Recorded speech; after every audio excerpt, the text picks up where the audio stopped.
India విమానం ప్రమాదానికి సంబంధించిన బిగ్ బ్రేకింగ్ న్యూస్ చూస్తున్నారు. ఎయిర్ ఇండియా విమానానికి ఇంకొక పెను ప్రమాదం తప్పింది. ఒక పెద్ద ప్రమాదం నుంచి తప్పించుకుంది ఈ రోజు ఎయిర్ ఇండియా విమానం. ఎస్, విజువల్స్ మీరు చూస్తున్నారు. వాటి స్క్రీన్ మీద గాల్లో తీవ్ర కుదుపులకు గురైంది విమానం. ఫుకెట్ నుంచి ఢిల్లీకి వస్తూ ఉంది ఎయిర్ ఇండియా ఫ్లైట్. అకస్మాత్తుగా ఏకంగా 1 కాదు 2 కాదు 300 అడుగుల కిందకు పడిపోయింది విమానం. దాని ఆల్టిట్యూడ్ కోల్పోయిందంటే అర్థం చేసుకోండి. ఊహించని ఘటనతో భయాందోళనకు గురయ్యారు ప్రయాణికులు. ప్రమాద సమయంలో ఏకంగా 134 మంది సిబ్బంది దాంట్లో ఉన్నారు. క్షమించాలి, 134 మంది ప్రయాణికులు దాంట్లో ఉన్నారు. కుదుపుల కారణంగా 12 మందికి తీవ్ర గాయాలయ్యాయి. పలువురు సిబ్బంది కూడా గాయపడ్డారు. విమానం కుదుపులకు గురి కావడంతో సీట్లలో నుంచి ఎగిరిపడ్డారు ప్రయాణికులు. తలలు పైకప్పుకు తాకడంతో గాయాలు కూడా అయ్యాయి. కుదుపుల కారణంగా తీవ్రంగా దెబ్బతింది విమానం. ఆ విజువల్స్ మీరు చూడొచ్చు ఏ స్థాయిలో ఉందనేది. అదిగోండి, ఎప్పుడైతే ప్రయాణికులు వాళ్ళు ఆ పైన తాకడం జరిగిందో బ్రేక్ మీరు చూడొచ్చు, చిన్న చిన్న గ్యాప్స్ లాగా ఏ స్థాయిలో విమానం దెబ్బతిందో అక్కడ చూపిస్తున్న సందర్భం. దాంతోపాటు కొన్ని చోట్ల లైట్లు కూడా దెబ్బతిన్న ప్రయాణికులను వెంటనే అక్కడి నుంచి హాస్పిటల్కి తరలిస్తున్నారు. ఆ విజువల్స్లో మీరు చూడొచ్చు. రోజుకి సగటు విమాన ప్రయాణికుడు భయపడిపోతున్న సందర్భం. విమానం ఎక్కితే సేఫ్గా దిగుతామా? విమానం ఎక్కిన తర్వాత సేఫ్ మాట పక్కన పెడితే ప్రాణాలతో కిందకి దిగుతామా అంటే భయపడిపోతున్న రోజులు వస్తూ ఉన్నాయి. సగటు విమానయాన ప్రయాణికుని బెంబేలెత్తించేస్తున్నాయి విమాన ప్రమాదాలు. ఆ విజువల్ చూడండి ఒక్కసారిగా. లైట్లు క్రాక్ అయిపోవడం ఏంటి, విమానానికి పై భాగంలో క్రాక్స్ రావడం ఏంటి, ప్రయాణికులు కన్నుకి గాయం కావడం ఏంటి, అసలు ఎటుపోతుంది? Safety precautions ఎటుపోతున్నాయి? ఆ ఎస్ఓపి ఎక్కడ పోతుంది? స్టాండర్డ్ ఆపరేషనల్ ప్రొసీజర్ ఎక్కడ పోతున్నాయి? ఇదంతా ఎక్కడ అలసత్వం, ఎక్కడ నిర్లక్ష్యం? 1 కాదు 2 కాదు, ఆల్టిట్యూడ్ 300 అడుగులకు పడిపోవడమా? అఫ్కోర్స్ కొన్ని ఊహించని ఘటనలు జరుగుతూ ఉంటాయి. ఎందుకంటే నేచర్ తగినట్టుగా మనం మసులుకోవాలి. ఆ కుదుపుల కారణంగా తీవ్రంగా దెబ్బతింది విమానం లోపలి భాగం.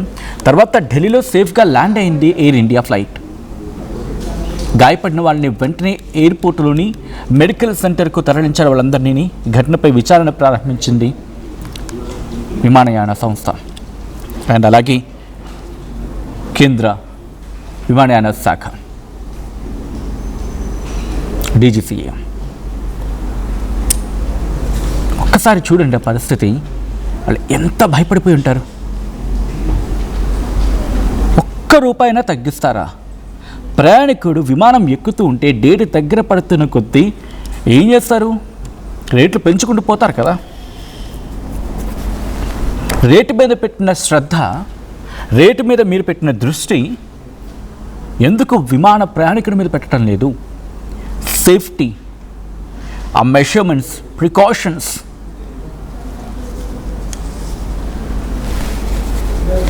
AI 379 ఎయిర్ ఇండియా విమానం గాల్లో ఉండగా ఒక్కసారిగా తీవ్రమైన కుదుపులకు గురైంది.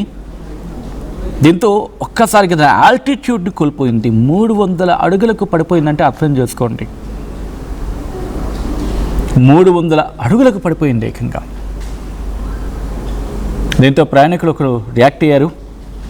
విమానం ఎత్తు ఒక్కసారిగా తగ్గిపోవడంతో రూఫ్కి నా తల గట్టిగా తగిలింది. దీంతో నేను కింద పడిపోయాను. దీని మీద ఎయిర్ ఇండియా కూడా రియాక్ట్ అయింది. విమానంలో ఉన్న ప్రయాణికులు సురక్షితంగా ఉన్నారు. వారిని ఢిల్లీ విమానాశ్రయంలో ల్యాండ్ అయిన తర్వాత అందరినీ క్షేమంగా బయటకు తీసుకొచ్చాం. ఒక 10 మందికి పైగా గాయాలయ్యాయి. దాంట్లో క్యాబిన్ సిబ్బంది కూడా ఉన్నారు. ఎవరికి తీవ్రంగా గాయాలు కాలేదు, చిన్న చిన్న దెబ్బలు తగిలాయి అని చెప్పి సంస్థ చెప్పుకొచ్చింది. అయితే ముందు జాగ్రత్త చర్యగా బాధితులకు ఎయిర్పోర్ట్లోని ఆ మెడికల్ సెంటర్ ఉంటుంది కదా, దానికి తరలించి వాళ్ళకి చికిత్స అందించారు.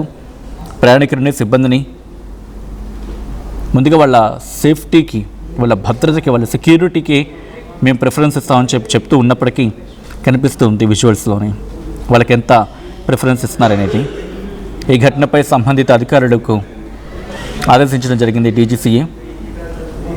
పూర్తిస్థాయి ఇన్వెస్టిగేషన్ చేయాలి అని చెప్పుకొచ్చింది. వరుస విమాన ప్రమాదాలు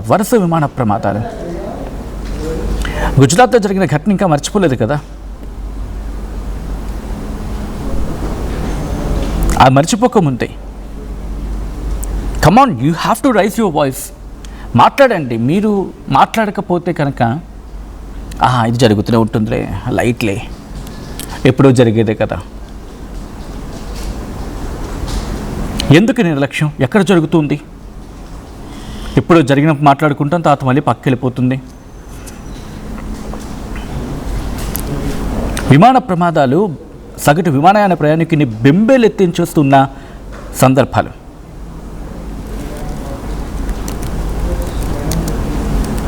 సో మీరు మాట్లాడే ప్రయత్నం చేయండి. కొన్ని రియాక్షన్స్ కూడా వస్తూ ఉన్నాయి, ఆ రియాక్షన్స్ చూద్దాం. अनमोड पायलट हम आ रहे थे, 1-1.5 घंटा हुआ था फ्लाइट को. सुबह अर्ली मॉर्निंग का टाइम था, हम सो ही रहे थे फ्लाइट के अंदर. फ्लाइट सडनली चलती चलती रुक के टर्न अराउंड हो गई और ये मानिए ये प्लेन है, आते हुए ये प्लेन ऐसे घूम गया. 2-2.5-3 मिनट तक ऐसे ही चलता रहा.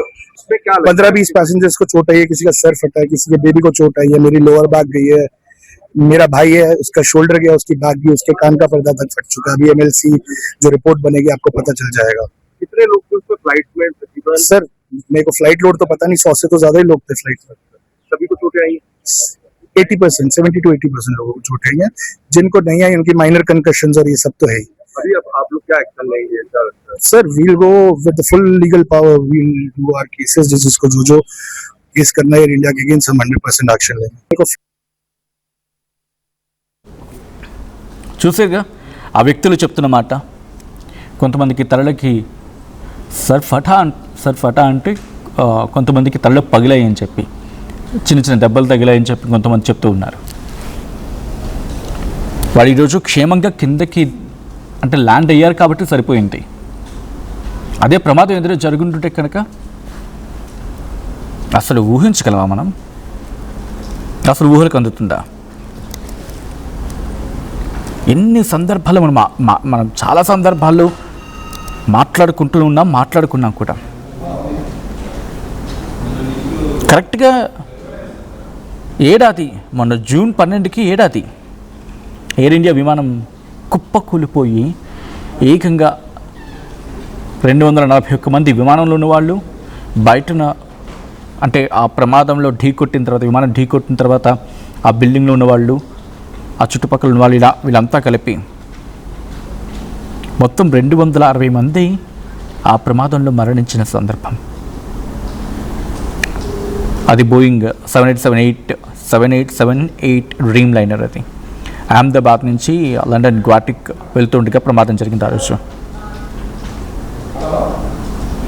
కేవలం ఒక్క ప్రయాణికుడు, మొత్తం 242 మంది ఉంటే ఒకే ఒక వ్యక్తి ప్రాణాలతో బయటపడ్డారు. కరెక్ట్గా ఏడాది.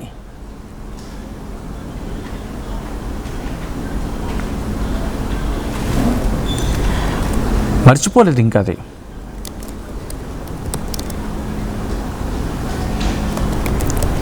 ఇంకా అది గుర్తునే ఉంది, ఇంకా గుర్తు ఉంటూనే ఉంది అది.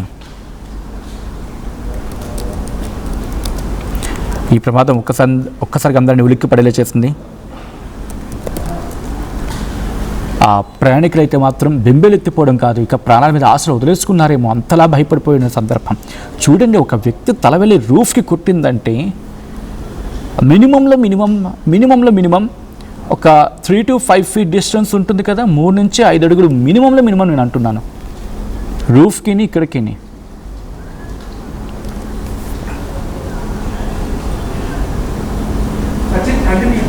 సో ఈ సందర్భంలో అక్టోబర్ 2020, అఫ్కోర్స్ మనం 2025 గురించి మాట్లాడుకున్నాం.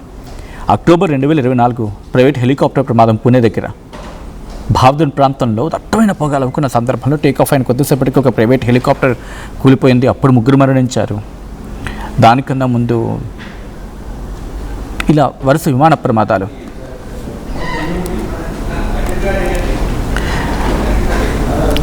ఇప్పటికీ షాక్లో ఉంటున్నారు. అసలు దట్టు ఎయిర్ ఇండియాకి ఏమవుతుంది?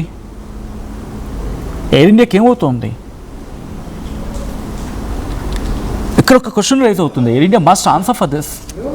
ఎయిర్ ఇండియా తన సేఫ్టీ ప్రికాషన్స్ని ప్రాపర్గా చెక్ చేసుకుంటోందా? Air India, you must answer yourself at least. You have to answer yourself first at least. మీరు మిమ్మల్ని ప్రశ్నించుకోండి. ఒక బాధ్యతాయుతమైన స్థానంలో ఉన్న మీరు ప్రజలని అమౌంట్ విషయంలో ఎక్కడైనా కాంప్రమైజ్ అవుతున్నారా? మీరు ఫ్లైట్ టైం దగ్గర పడకపోతే మీరు పెంచుకుంటూ వెళ్ళిపోతారు కదా. ఒక్క నిమిషం మీరు ఆలస్యం అయితే ప్రజలు వెయిట్ చేయాలి. బట్ జనాలు ఎక్కడైనా ఆలస్యం అయితే మీరు యాక్సెప్ట్ చేస్తారా? మీరు చూడొచ్చు ఎన్ రూట్ అది, ఆ ఫ్లైట్ ట్రాకర్ ఢిల్లీ నుంచి ఫుకెట్కి వెళ్తున్న సందర్భం. ఒక్కసారి అందరూ భయాందోళనకు లోనైపోయారు. ప్రాణాలు ఉంటాయా అని చెప్పి. ప్రాణాలు అరచేతిలో పెట్టుకుని వాళ్ళు బ్రతికారనుకోవాలి. ఫుకెట్ నుంచి ఢిల్లీకి వస్తూ ఉంది. టర్బులెన్స్కి గురైంది. అయితే ఆ టర్బులెన్స్ వచ్చినప్పుడు అఫ్కోర్స్ టర్బులెన్స్లో ఇన్ఫ్యాక్ట్ ఐ డోంట్ నో ఎంతోమంది అది ఫీల్ చేశారు. వన్స్ నేను కూడా ఫ్లైట్లో ట్రావెల్ చేసినప్పుడు టర్బులెన్స్కి గురైనప్పుడు ఆ ఫీల్ డిఫరెంట్గా ఉంటుంది. ఒక చిన్న వైబ్ ఉంటుంది అంతే. వైబ్ ఇన్ ద సెన్స్ చిన్న వైబ్రేషన్ వస్తుంది. దాన్ని తట్టుకోవడం కష్టం. కొన్ని సందర్భాలు అయితే ఐ మీన్ ఆ ఇంటెన్సిటీ బట్టి కూడా ఉంటుంది. అప్పుడు ఆ పైలట్ చాకచక్యంగా వ్యవహరిస్తే బహుశా వీ హ్యావ్ టు అప్రిషియేట్. ఎంత సందర్భంలో మర్చిపోయింది ఏంటంటే బహుశా పైలట్ని అప్రిషియేట్ చేయడం. ఒక్కసారిగా అంత ఆల్టిట్యూడ్ కోల్పోయిన తర్వాత కూడా వారిని సేఫ్గా ల్యాండ్ చేయగలిగారంటే we must appreciate a pilot, the pilot of AI379 Air India. ఎందుకంటే 300 feet పడిపోవడం ఏంటంటే 300 అడుగులు పడిపోయిన తర్వాత పరిస్థితి అది. August 2020 Kozhikode air India express ప్రమాదం గురించి బోయింగ్ 737 అయితే దుబాయ్ నుంచి ఎయిర్ ఇండియా ఎక్స్ప్రెస్ భారీ వర్షంలో ల్యాండింగ్ అవుతూ టేబుల్ టాప్ రన్వేపై జారీ లోయలో పడిపోయింది. 2 ముక్కలైంది. ఆగస్ట్ 2020 అప్పుడు ఏఐబి ఇన్వెస్టిగేషన్ చేసింది. అన్స్టేబుల్ అప్రోచ్ ఉన్నప్పటికీ కూడా పైలట్ గో అరౌండ్ అంటే మళ్ళీ గాల్లోకి వెళ్ళడం అది చేయకపోవడం కారణంగా కాక్పిట్ క్రూ రిసోర్స్ మేనేజ్మెంట్ లోపం. దీంతోపాటు టేబుల్ టాప్ రన్వే చివరి భాగంలో RESA అంటే రన్వే అండ్ సేఫ్టీ ఏరియా మీరు చూడొచ్చు. ఆ ఫ్లైట్ ట్రాకర్ ఫుకెట్ నుంచి ఢిల్లీకి వస్తూ ఉంది. అదిగోండి ఫుకెట్ నుంచి ఢిల్లీకి వస్తూ ఉంటే ఆల్టిట్యూడ్ కోల్పోయిన టైం మీరు చూడొచ్చు. ఒక్కసారిగా 300 మీరు చూస్తే కనుక ఇనీషియల్గా బాగానే ఉండింది. ఆ తర్వాత మీరు చూడొచ్చు సర్టైన్ టైం తర్వాత అదిగోండి ఆ ట్రాకర్ మీరు చూడండి. చూస్తే మీకు క్లియర్గా అర్థమైపోతుంది. అండ్ డెస్టినేషన్కి వచ్చే సందర్భంలో అది ఫుకెట్ నుంచి బయలుదేరినప్పుడు నార్మల్గానే ఉంది. అంత నార్మల్గా ప్రయాణం జరుగుతూ ఉంది. మీరు చూస్తే if I'm not wrong 34,000 feet ఎత్తులో ప్రయాణిస్తూ ఉంది. ఇప్పుడు మీరు చూస్తున్నప్పుడు 34,000 34,000 అడుగుల ఎత్తులో ప్రయాణిస్తూ ఉంది. ప్రయాణం కంటిన్యూ అవుతూ ఉంది. ఆ తర్వాత మీరు చూస్తే ఇదిగోండి ఇక్కడ కూడా నార్మలైజ్డ్గానే ఉంది. ప్రాపర్గానే రన్ అవుతుంది. వెళ్తూ ఉంది. వెళుతూ